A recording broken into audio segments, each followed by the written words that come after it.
Hello everyone, back again with movie and tune recap. Today, I'm going to explain an American horror film from 2026, titled Backwoods Blood Feud. Spoilers ahead, so watch out and take care. The movie opens with a woman waking up inside a nightclub, only to discover that a group of zombies is attacking everyone around her. Just as one of the zombies is about to attack her, another woman named Zuri arrives and rescues her. A skilled fighter, Zuri helps the woman escape, and they are soon joined by a man who works at the club as they attempt to flee the building. However, the entire scene is revealed to be a movie being watched by two siblings, Steve and Fish, at a drive-in theater. Meanwhile, a group of criminals robs a store, and despite begging for her life, the store owner is shot dead by one of the robbers, Candy. The rest of the gang consists of Hurt, Heathcliff, a quiet man, and the siblings, Steve and Fish. As they leave, the group watches a news report announcing that a total solar eclipse will occur the following day and will last for 7.5 minutes. After placing the briefcase and the gun stolen from the store into their car, they drive away, disposing of their phones along the way. When Fish asks where they are going, their leader, Xenia, explains that they need a place to lie low while they meet up with their contact, and she knows the perfect location. The gang arrives at a cabin deep within a remote winter forest, and Xenia tells them they will stay there until their contact arrives. Candy drinks from a can she finds on the floor, but the drink tastes awful, so she throws it away, and unbeknownst to the group, something lurking in the woods grabs the discarded can. The gang is at the cabin because they are waiting to obtain a fake passport from their contact so they can evade the police. Steve decides to go relieve himself, so Xenia accompanies him to make sure he is not alone. The rest of the group searches the cabin, where they discover a woman named Naja. She warns them to leave immediately, insisting that she cannot help them, but Candy shoots her. The bullet only pierces her shoulder before Hurt stops Candy from finishing her off, and Fish, who was a medical student, treats Naja's wound. Out in the forest, Xenia claims she saw something, but the impatient Steve walks away, believing she is wasting his time. As Steve searches for Xenia, Steve is suddenly attacked by a tree-like creature that brutally kills him. The others hear his screams, but Naja tells them it is already too late, even as Fish insists on searching for him. Xenia is also attacked by the tree creature, but a group of hunters arrives just in time and kills the monster, saving her. Back at the cabin, the rest of the group is confronted by several tree creatures. Their leader throws Steve's skinned, lifeless body before them. The gang opens fire, but the bullets have no effect. Naja manages to kill one of the creatures with a cutlass, and when Fish realizes the mutilated body belongs to Steve, he breaks down in grief. Naja warns them that more creatures are coming and reveals that they are called guardians. She urges everyone to leave before nightfall. Soon, the leader of the Guardians sends more of the creatures to attack the group. They fire their weapons, but the bullets have little effect.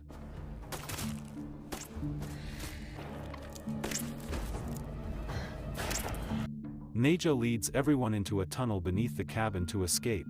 However, more Guardians pursue them into the tunnel. The group continues firing in an attempt to slow the creatures down, but the impact of the gunfire causes the tunnel to collapse around them. Hurt, Candy, and Heathcliff manage to escape the collapsed tunnel, only to be surrounded by the Guardians. Fortunately, another group of local hunters arrives in time to rescue them. Meanwhile, Naja and Fish also escape from the tunnel, and after spotting the Guardian nearby, they quickly hide. Naja instructs Fish to rub soil on his face to mask his scent, allowing them to remain hidden from the creature. Elsewhere, Xenia reunites with Hurt, Candy, and Heathcliff and immediately notices that Fish is missing, and Candy explains that they were attacked during their escape. One of the hunters, Jonas, insists on searching for his sister, Naja. However, another hunter named Mike believes she is already dead and urges the group to keep moving. Refusing to give up on her, Jonas storms off to search for Naja, while a female tracker named Jamie decides to accompany him. While washing up at a river, Naja tells Fish that she once lost a brother, so she understands the pain he is going through. Meanwhile, as the remaining hunters escort Hurt, Xenia, Candy, and Heathcliff to their hideout, they are confronted by more guardians. The hunters open fire on the creatures and continue their journey, reassuring the gang that they will get them home safely. The group spots a young guardian feeding on something, and Aldi, the hunter's second-in-command, shoots it down.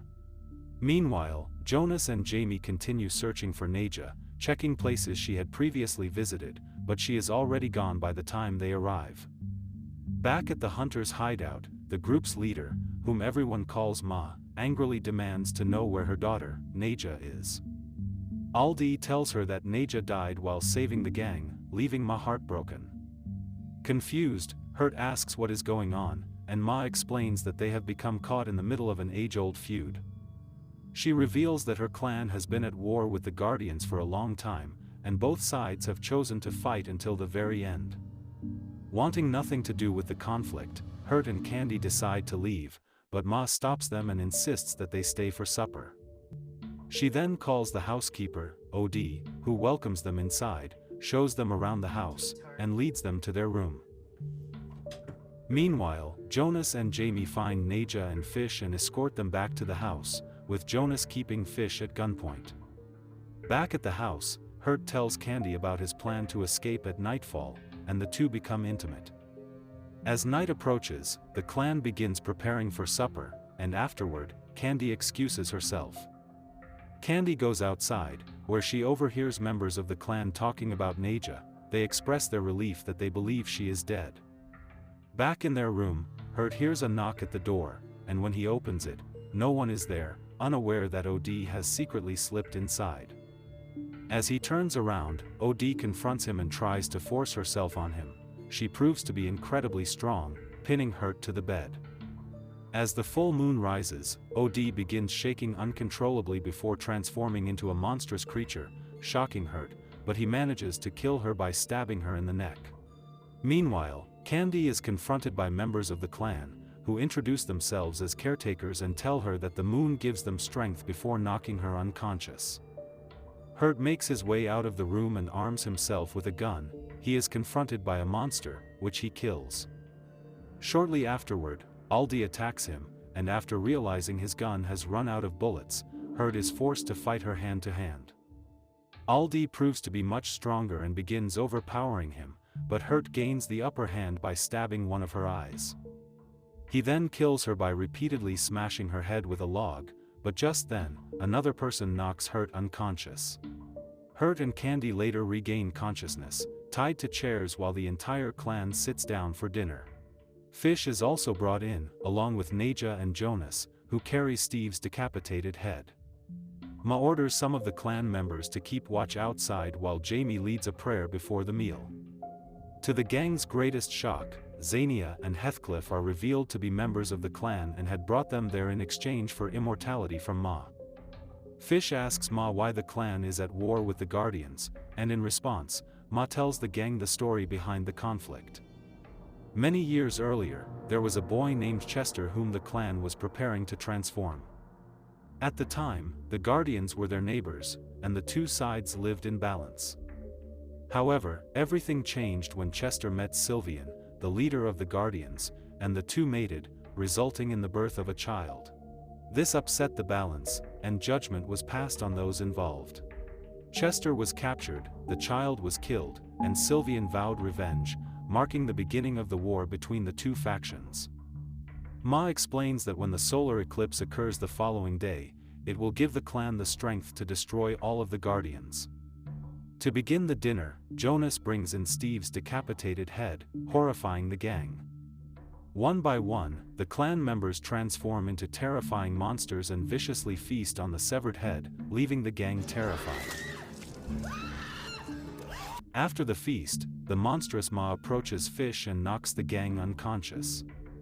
They later wake up inside a cell, where a television is playing a program about reproduction, and there, they meet another woman who has also been imprisoned. Having been held captive for a long time, she tells the gang that they are now livestock to the clan and that this will be their new home.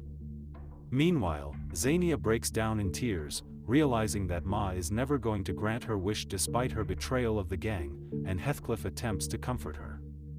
Meanwhile, some of the clan members return to the cabin and rub its exterior with soil to mask their scent, making it harder for the Guardians to find them. The following morning, Ma gathers the clan and motivates them to defend their home as they prepare for war against the Guardians. Before long, Sylvian and the Guardians locate the cabin and launch an attack. The clan opens fire, killing several of the creatures.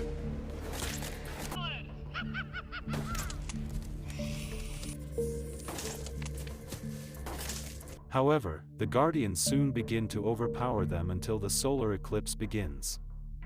One by one, the clan members transform into terrifying monsters and easily turn the tide of the battle, attacking and killing the Guardians. Meanwhile, Xania and Heathcliff approach the imprisoned gang. They apologize for betraying them before unlocking the cell and setting them free. Xania gives them directions to their car, telling them they will be able to escape once they reach it. Believing it is time for a change, she says her goodbye, and it also becomes clear that Fish and Naja have developed feelings for each other, and they bid each other farewell. The gang heads outside and witnesses the battle, and when the woman from the cell attempts to flee, she is attacked and killed by the Guardians. Empowered by the eclipse, Jonas transforms into a three-headed monster and begins slaughtering the Guardians. Hurt is attacked by the monstrous Ma, but the eclipse soon comes to an end, causing the clan members to return to their human forms. Taking advantage of the moment, Sylvian kills Ma. With Ma dead, the remaining clan members retreat to the barn, where they plan to lure the Guardians inside and blow them up using propane gas. During their escape, Hurt is attacked by a Guardian and is injured, but he manages to kill the creature. As the Guardians continue to overpower them, Heathcliff and Xania stay behind to carry out the plan, giving the others a chance to escape. They are eventually overwhelmed, but not before Heathcliff shoots the propane tank, triggering a massive explosion that kills the Guardians. With the war finally over, the gang reunites with the surviving members of the clan. Naja and Fish meet one last time before parting ways, and Fish is seen crying, possibly over her brother's death. After reaching the car, Candy suddenly turns on Hurt and shoots him dead for reasons unknown. Moments later, Fish arrives, and Candy points a gun at her. She tells Fish that she could not have done it without her before attempting to kill her as well. However, it is later revealed that Candy is the one who ends up dead, possibly killed by Naja. Fish then drives away with the briefcase. Okay guys, that's all the recap about Backwoods Blood Feud from 2026. Thanks for watching, see you again in the next video.